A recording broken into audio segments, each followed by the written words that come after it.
Hello students. सो अभी तक हम लोगों ने बीएससी फर्स्ट सेमेस्टर कोर की क्लासेस में एल्केन्स ऑर्गेनिक में पढ़ लिया है और ऑर्गेनिक में स्टीरियोकेमिस्ट्री हम लोगों ने शुरू करी थी, जिसमें हम लोग कॉन्फॉर्मेशन पढ़ना शुरू करा था। हमने कॉन्फॉर्मेशन में हम लोगों ने ईथेन और नॉर्मल ब्यूटेन का कॉन्फॉर्मेशन पढ़ लिया था। अब उसी के कंटिन्यूएशन में हम लोग थर्ड टॉपिक पढ़ेंगे, कॉन्फॉर्मेशन ऑफ साइक्लोहेक्सेन, यानी साइक्लोहेक्सेन का अनुरूपण। अब देखिए, साइक्लोहेक्सेन जो है वो C6H12 इसका फॉर्मूला है और इस टाइप का इसका स्ट्रक्चर है। लेकिन साइक्लोहेक्सेन जैसा आप यहाँ देख रहे हैं, देखने में लग रहा है कि इसको एक रेगुलर हेक्सागन होना चाहिए, और रेगुलर हेक्सागन मतलब एक नियमित षटकोण होना चाहिए। और इसका बॉन्ड एंगल, क्योंकि रेगुलर हेक्सागन का बॉन्ड एंगल होता है 120 डिग्री, तो 120 डिग्री इसका बॉन्ड एंगल होना चाहिए।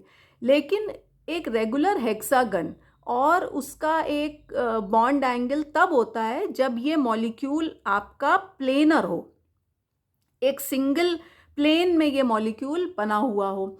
लेकिन साइक्लोहेक्सेन एक प्लेनर मॉलिक्यूल नहीं है। इस ऐसे मॉलिक्यूल्स जो प्लेनर ना हो, ये नॉन प्लेनर या पकर्ड मॉलिक्यूल्स कहलाते हैं। तो ये मॉलिक्यूल एक रेगुलर हेक्सागोनल षटकोणीय ज्योमेट्री के बजाय ये दिखाता है टेट्राहीड्रल ज्योमेट्री, और टेट्राहीड्रल ज्योमेट्री के साथ साथ इसका बॉन्ड एंगल 120 के बजाय 109.5 यानी 109.5 डिग्रीज का इसका बॉन्ड एंगल आता है, और टेट्राहीड्रल इसकी ज्योमेट्री आती है। इस तरीके के डिस्टर्ब्ड शेप और बॉन्ड एंगल की वजह से ये कॉन्फॉर्मेशन का प्रोसीजर एग्जिबिट करता है। तो जब ये कॉन्फॉर्मेशन या अनुरूपण के प्रोसीजर को एग्जिबिट करता है तो इसके 4 रूप या 4 फॉर्म बहुत पॉपुलर हैं।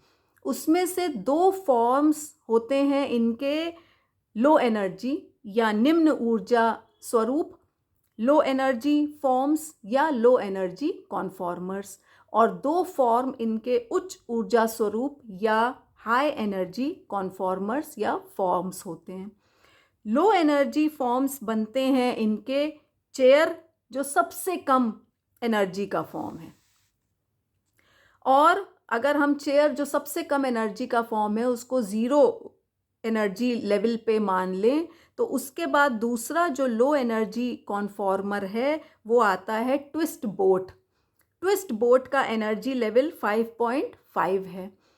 ये चेयर फॉर्म और twist form low energy conformers हैं, निम्न ऊर्जा कॉन्फॉर्मर्स हैं, और 4 कॉन्फॉर्मर्स की मदद से साइक्लोहेक्सेन अनुरूपण की प्रक्रिया या कॉन्फॉर्मेशन शो करता है। तो ये जो एक चेयर फॉर्म है, जो सबसे कम एनर्जी का फॉर्म है, ये देखिए इसका स्ट्रक्चर इस तरह का होता है, जिसमें ये जो मैंने गाढ़े रंग से दिखाई हैं लाइनें, ये अलग प्लेन पे हैं, और ये जो सिंपल स्ट्रेट लाइन दिखाई हैं ये दूसरे प्लेन पे हैं। इसी तरीके से जो ट्विस्ट बोट फॉर्म है, इसमें देखिए ये गाढ़े रंग की 3 कार्बन के स्ट्रक्चर एक प्लेन पे हैं, और ये 1, 2 और ये 3 अलग प्लेन पे हैं। तो इस प्रकार से ये अलग प्लेन पे और ये दूसरे वाले अलग प्लेन पे ये ट्विस्ट बोट फॉर्म बनते हैं। तो इन चारों में ये 2 निम्न ऊर्जा के फॉर्म हैं। अब ये एक्चुअली जो फॉर्म आपस में बनते हैं, ये कॉर्नर्स के ऊपर और नीचे मूव होने की वजह से बनते हैं। तो आपको अभी इतना डिटेल में बहुत जानने की ज़रूरत नहीं है, लेकिन थोड़ा बता रही हूँ आपको कि अनुरूपण किस तरीके से होता है।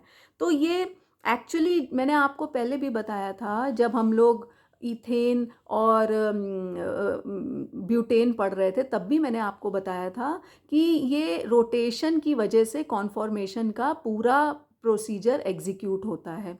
तो इस रोटेशन, इसमें जो साइक्लोहेक्सेन में जो रोटेशन हो रहा है वो पुल अप और पुल डाउन कहलाया जाता है।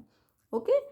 अब हम आते हैं हाई एनर्जी कॉन्फॉर्मर या उच्च ऊर्जा रूप पे, जिसके दो फॉर्म्स हैं, एक बोट और एक हाफ चेयर। अब इनमें जो बोट फॉर्म है उसका एनर्जी लेवल है 7, और जो हाईएस्ट एनर्जी लेवल है, उच्चतम ऊर्जा स्तर जो है, वो हाफ चेयर फॉर्म है जिसका 10.8 एनर्जी लेवल है।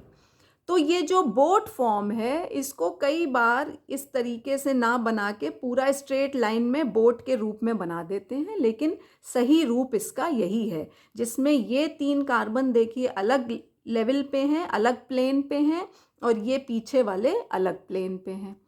इसी तरीके से इधर भी ये अलग प्लेन पे हैं और ये सिंगल स्ट्रेट लाइन वाले ये अलग प्लेन पे हैं। अब जो ये बोट फॉर्म है इसका जो एनर्जी लेवल हाई क्यों है, मतलब स्टेबिलिटी लो क्यों है? क्योंकि इसमें ये जो 2 हाइड्रोजन हैं जिनका नाम है फ्लैग पोल हाइड्रोजन, ये जो फ्लैग पोल हाइड्रोजन हैं ये बहुत पास पास आ जाते हैं, जिस वजह से इसमें एक स्ट्रेन डेवलप हो जाता है। रिपल्शन एक स्ट्रेन का डेवलपमेंट कर देता है, जिसकी वजह से इसकी एनर्जी हाई हो जाती है और स्टेबिलिटी लो हो जाती है। तो इसलिए ये जो आपका हाई एनर्जी कॉन्फॉर्मर है, बोट और हाफ चेयर, ये हाई एनर्जी और लेस स्टेबल कम स्थायी कॉन्फॉर्मर हैं, जबकि निम्न ऊर्जा जो आपके चेयर फॉर्म और ट्विस्ट बोट फॉर्म है, ये उच्च स्थायी या हाई स्टेबिलिटी कॉन्फॉर्मर्स हैं। अब इनके अगर हम न्यू मैन स्ट्रक्चर्स देखें, न्यू मैन डिज़ाइन देखें, तो देखिए इनमें ज़्यादा, इन दो में लो एनर्जी कॉन्फॉर्मर्स में ज़्यादा पॉपुलर फॉर्म है आपका चेयर फॉर्म, और हाई एनर्जी कॉन्फॉर्मर में ज़्यादा पॉपुलर फॉर्म है आपका बोट फॉर्म।